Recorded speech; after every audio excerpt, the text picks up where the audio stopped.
Banyak dari kita mengomentari pemerintahan, bagaimana cara kerjanya, kenapa negara ini tidak bisa maju. Menurut saya itu bukan sepenuhnya salah pemerintah, tapi juga kita juga merupakan bagian dari sebuah negara. Kenapa saya bisa berbicara seperti itu? Ya karena mereka yang menjabat itu berawal dari orang seperti kita, dan kita, sebagian dari kita, pasti bisa menjadi seperti mereka. Tapi intinya, the best leaders are the reluctant ones.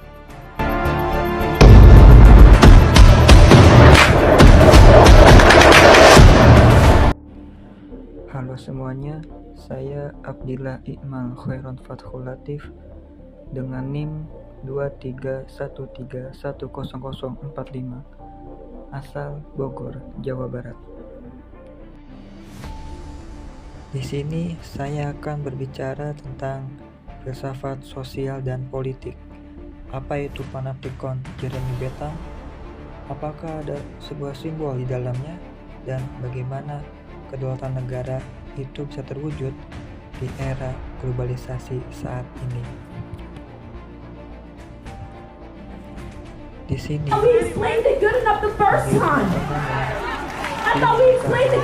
Panopticon.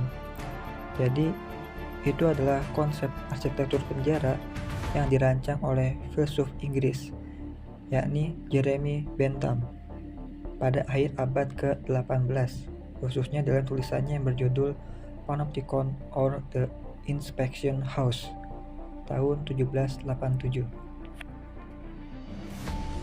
Mungkin dari teman-teman masih merasa bingung apa arti arsitektur atau bagaimana bentuk dan desainnya.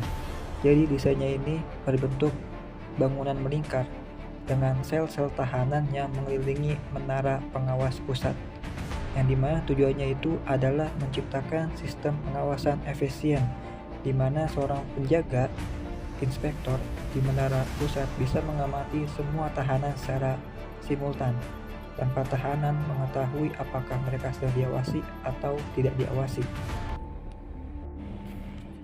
Jadi, di dalamnya itu terdapat sebuah simbol atau konsep yang menjadi cara kerja kekuasaan modern, terutama melalui interpretasi Michael Foucault dalam bukunya Discipline or Punish, tahun 1975.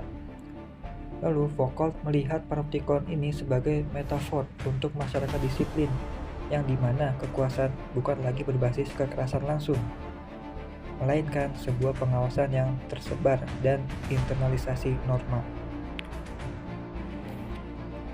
Jadi secara mudahnya, panoptis ini bermakna omnipresent, yang tak terlihat. Hingga Panopticon ini mengilustrasikan bagaimana kekuasaan beroperasi melalui pengetahuan dan pengamatan, bukan hanya paksaan, dan telah diaplikasikan untuk menganalisis surveilansi kapitalisme atau pengawasan negara kontemporer. Karena kita sekarang ini hidup di era globalisasi, mungkin beberapa dari teman-teman memiliki pertanyaan, bagaimana kedaulatan negara itu bisa terwujud di era sekarang, di era globalisasi. Nah, dalam sudut pandang filsafat sosial dan politik, kedaulatan negara secara tradisional didefinisikan sebagai otoritas tertinggi dan independen sebuah negara atas wilayahnya, tanpa campur tangan eksternal seperti yang digambarkan oleh Jean Bodin atau Thomas Hobbes.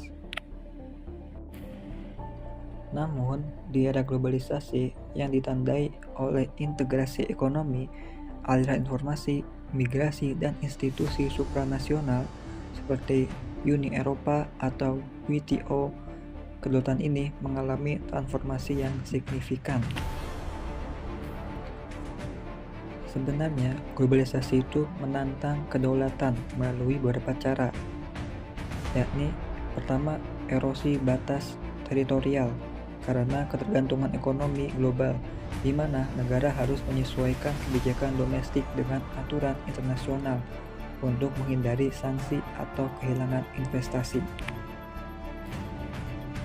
Kemudian juga karena isu transnasional seperti perubahan iklim, pandemi, atau terorisme memerlukan kerjasama global yang seringkali membatasi kebebasan negara untuk bertindak secara unilateral.